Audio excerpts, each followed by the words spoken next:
हम साधना दास एगो सोहर गबै छी जाहिमे बर केना बिसरि जाइ छथिन अपन कनिया के, ताहि पर आधारित ई गीत सुनू। फूले न बैसे जी या पिया संग बैसल रे ललनर आबि गेल बैरिन नदिया पिया उठी कहाँ गेल रे ललनर आबि गेल बैरिन नदिया पिया उठी कहाँ गेल रे बहिया पसारी पिया तकलहु पिया नहीं भेटल रे ललनर दिन बेल कुदिन आकाल पिया मोर बिछड़ल रे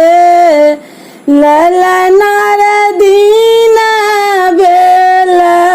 कुदिन आकाल पिया मोर बिछड़ल रे राति सोचैते बीतल की भोर बाडिया आयल रे ललनर दिन भेल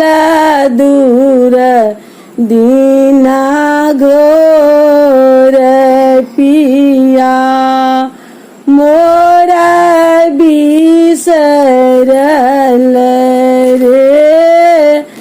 ललनर दिन भेल दूर दिन घोर पिया मोर बिसरल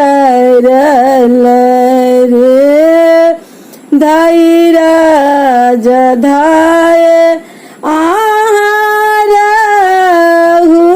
पिया के आए तरे ललनर आबि गेल पिया मोर कताए के नुकाए बरे ललनर आबि गेल पिया मोर कताए के नुकाए बरे फूल न बसे जी या पिया संग बैसल रे ललनर आबि गेल बैरिन नदिया पिया उठी कहाँ गेल रे। धन्यवाद।